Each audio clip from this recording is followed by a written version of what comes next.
اعوذ باللہ من الشیطان الرجیم بسم اللہ الرحمن الرحیم ان مع العسر یسرا، ہر عسر کے بعد یسر ہے۔ جب ہم اپنی روزمرہ کی زندگی کو دیکھتے ہیں تو جب گاؤں کی آبادی کا ذکر ہوگا تو وہاں پہ کوئی بھی آپ انسٹیٹیوٹ بنائیں گے، مدرسہ بنائیں گے، کالج یونیورسٹی بنائیں گے، اسکول بنائیں گے، وہاں آپ کو کم و بیش 40 سال لگیں گے مسلسل محنت پہ، اس کے بعد آپ کا ایک نام نکلے گا۔ جہاں تک شہر کی آبادی کا ذکر ہے وہاں پر کم و بیش آپ کو 20 سے 25 سال محنت لگے گی آپ کی، اس کے بعد آپ کسی مقام پر پہنچ جائیں گے۔ آج ہمارے معاشرے میں یہ ہے کہ لوگ چاہتے ہیں شارٹ کٹ طریقے سے ہم ترقی کی راہوں پہ چل نکلیں۔ وہ بہت مشکل ہے، مشکل ہی نہیں بلکہ ناممکن ہے، ہو ہی نہیں سکتا۔ شارٹ کٹ طریقے سے آپ ترقی کی راہوں پہ نہیں پہنچ سکتے۔ جو بچہ ابھی پیدا نہیں ہوا وہ باپ کیسے بن سکتا ہے؟ اسی طرح جو ایک ابھی تک شاگرد نہیں بنا وہ استاد کیسے بن سکتا ہے؟ جس بچے نے ابھی تک ایک فن بھی نہیں سیکھا وہ ہر فن مولا کیسے ہو سکتا ہے؟ جس بچے نے ابھی تک 10,000 روپے نہیں کمایا وہ بلین ڈالر کی ارننگ کی بات کرے گا تو وہ کسی کی سمجھ میں نہیں آئے گی۔ ابھی جمعہ 8 دن ہوئے زندگی میں محنت کرتے ہوئے اور ہم کہتے ہیں کہ ہم شارٹ کٹ طریقوں سے ترقی کے سفر پہ چلے جائیں۔ نہیں، اس کے لیے بیٹا بہت زیادہ محنت کرنی پڑے گی۔ بہت ایک منزل تک ابھی ہم پہنچے نہیں، ہم راستے میں گھبرا کے پیچھے چلے جاتے ہیں۔ تو قرآن کریم میں بھی اللہ تعالیٰ نے فرمایا لیس للانسان الا ما سعی، انسان کو وہی کچھ ملتا ہے جس کی انسان کوشش کرتا ہے۔ ایک مقام پر فرمایا ان اللہ لا یغیر ما بقوم، جس کا بہت خوبصورت انداز میں ترجمہ ہوا ان اللہ لا یغیر ما بقوم، خدا نے آج تک اس قوم کی حالت نہیں بدلی حتی یغیروا ما بانفسہم، نہ ہو جس کو خیال خود اپنی حالت کے بدلنے کا۔ تو ان مع العسر یسرا، ہر عسر کے بعد یسر ہے۔ پہلے کٹھن مشکل مرحلے آئیں گے، بعد میں جا کر انسان کے لیے آسانیاں آئیں گی۔ پہلے انسان کو عسر کی مسافتیں طے کرنی پڑیں گی، بعد میں جا کے انسان کے لیے یسر کی راحتیں آئیں گی۔ پہلے انسان کو ٹھیڈے کھانے پڑیں گے اور اوکھے پینڈوں سے گزرنا پڑے گا، مشکل راستوں سے گزرنا پڑے گا، تبھی جا کے انسان کے لیے انسان کی زندگی میں ایک منزل آئے گی۔ ایک انسان جب چھت پہ جانے کا ارادہ کرتا ہے تو وہ پہلے سٹیپ کے بعد دوسرے، پھر بالترتیب تیسرے اور چوتھے سٹیپ پہ اپنے قدم رکھے گا۔ اگر انسان پہلی سٹیپ سے 13ویں سٹیپ پہ جا کے اپنے پاؤں رکھے گا تو وہ چیر دیا جائے گا، انسان پھٹ جائے گا، لیکن وہ اپنی منزل پر نہیں پہنچتا۔ ہر ایک کو پتا ہے کہ 13ویں 14ویں سیڑھی کے بعد، سٹیپ کے بعد ہی انسان ہمیشہ چھت پہ پہنچتا ہے۔ اس کے لیے اس کو سیڑھیاں چڑھنی پڑے گی، سفر کرنا پڑے گا، راستوں سے گزرنا پڑے گا۔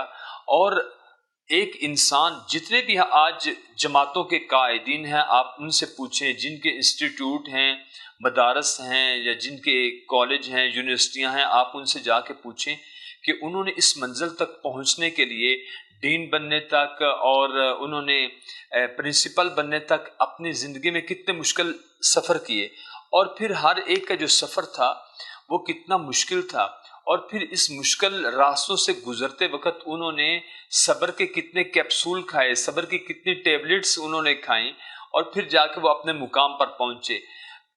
آج ایک بیج کو ہی لیا جائے، ہر کوئی پھل کھاتا ہے درخت کا، لیکن یہ کوئی بھی نہیں دیکھتا کہ اس پھلدار درخت کو پھلدار درخت بننے میں یہ پیچھے صرف ایک بیج کی محنت تھی۔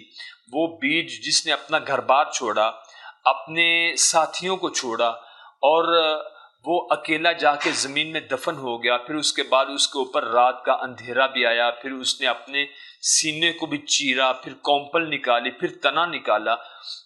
تو تنے سے ایک تناور درخت بننے تک، تناور درخت بننے کے بعد سے لے کے اس کے پھر پھل بننے تک اس کو کن کن مرحلوں سے گزرنا پڑا، اس کے اوپر کتنے خزاں آئے، کتنے بہار آئے، اس کی زندگی میں اس نے کتنے مرحلے طے کیے، تبھی جا کے وہ کتنے لوگوں کے لیے چھاؤں کا سبب بنا، کتنے لوگوں کے لیے وہ پھلدار درخت بنا۔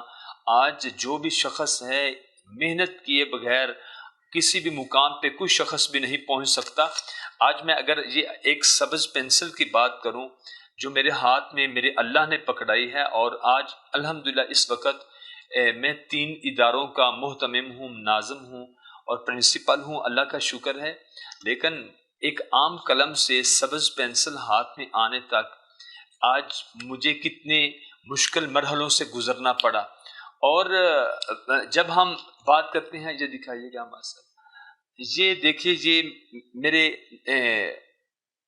کسی شاگرد نے مجھے میرے اسٹڈی روم میں لا کر یہ گھونسلہ دیا، کتنا خوبصورت گھونسلہ بنا ہوا ہے۔ اور یہ دیکھیں، ایک چڑیا کی محنت، ایک دو چڑیا کی محنت سے انہوں نے کتنے خوبصورت انداز میں یہ ایک ایک تنکا انہوں نے جوڑا اور یہ خوبصورت بنایا، اور یہ اپنے بچوں کے لیے کتنی محنت کی انہوں نے۔ آج انسان کوستا ہے گورنمنٹ کو، کوستا ہے حالات کو، جن لوگوں نے محنت کرنی ہوتی ہے وہ کسی مقام پر پہنچ جاتے ہیں۔